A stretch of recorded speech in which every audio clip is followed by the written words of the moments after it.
शिवराज के खिलाफ सिंधिया खेमे ने रची बड़ी साजिश। मध्य प्रदेश में पर्दे के पीछे चल रहा है बड़ा खेल। शिवराज की कुर्सी पर बीजेपी के दिग्गजों की टिकी नजर। चुनाव से पहले बीजेपी में हो सकता है बड़ा खेल। विरोधियों के लिए आसान नहीं है शिवराज की चुनौती। मध्य प्रदेश की सियासत में सरगर्मी बढ़ी हुई है। सीएम शिवराज सिंह चौहान दोहरी चुनौतियों से जूझ रहे हैं। पहली चुनौती तो उन्हें विपक्षी दल कांग्रेस से मिल रही है, जो चुनाव दर चुनाव मजबूत होती दिखाई दे रही है। साल के आखिर में कांग्रेस की भारत जोड़ो यात्रा भी मध्य प्रदेश पहुंच जाएगी। इसकी चिंता शिवराज ही नहीं, पूरी बीजेपी को दिखाई दे रही है, क्योंकि भारत जोड़ो यात्रा में मध्य प्रदेश पहला ऐसा राज्य होगा जहां बीजेपी और कांग्रेस के बीच सीधा मुकाबला होता है। दूसरा, ये पहला हिंदी भाषी राज्य होगा जहां यात्रा सबसे पहले पहुंचेगी।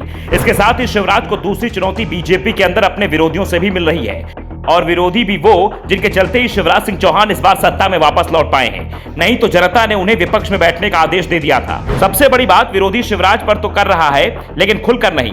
खेल पर्दे के पीछे चल रहा है। विरोधी दल के नेता मन से शिवराज की तारीफ करते हैं, लेकिन मन से उतरते ही खेल पलटने में जुट जाते हैं। शिवराज भी इस खेल को समझ रहे हैं, इसलिए मंच पर वो भी अपने विरोधियों के खिलाफ कुछ भी नहीं बोल रहे हैं। वो अपने विरोधियों को उनके ही खेल में मात देने की कोशिश में जुटे हुए हैं। दरअसल इस समय मध्य प्रदेश के सीएम शिवराज सिंह चौहान पोषण आहार में हुए घोटाले को लेकर घिर गए हैं। घोटाले को लेकर सीएजी की रिपोर्ट लीक हो गई, उसके बाद से शिवराज बैकफुट पर दिखाई दे रहे हैं। दावा किया जा रहा है कि रिपोर्ट मध्य प्रदेश के सांसद और मोदी सरकार के मंत्री के इशारे पर लीक हुई है। मोदी सरकार में ये मंत्री ग्वालियर चंबल संभाग से ही आते हैं, और अब कांग्रेस ने इसे अपना हथियार बना लिया है। शिवराज के इस्तीफे की ही नहीं, बल्कि उनके खिलाफ एफआईआर दर्ज करने की मांग भी कर रहा है। विपक्ष के भारी विरोध के चलते एमपी का विधानसभा सत्र भी समय से पहले समाप्त करना पड़ गया।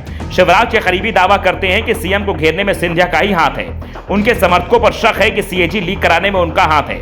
दरअसल सीएजी का मुख्यालय ग्वालियर में है, और ग्वालियर चंबल संभाग से शिवराज सरकार में जितने भी मंत्री बनाए गए हैं, उसमें नरोत्तम मिश्रा और अरविंद भदौरिया को छोड़कर सभी सिंधिया के समर्थक हैं, और इनमें से ही किसी एक के इशारे पर रिपोर्ट लीक होने का शक जाहिर किया जा रहा है। रिपोर्ट लीक होने की टाइमिंग पर भी सवाल उठ रहे हैं। विधानसभा सत्र से ठीक पहले ही लीक हुई रिपोर्ट के चलते शिवराज को संभलने का मौका भी नहीं मिल पाया।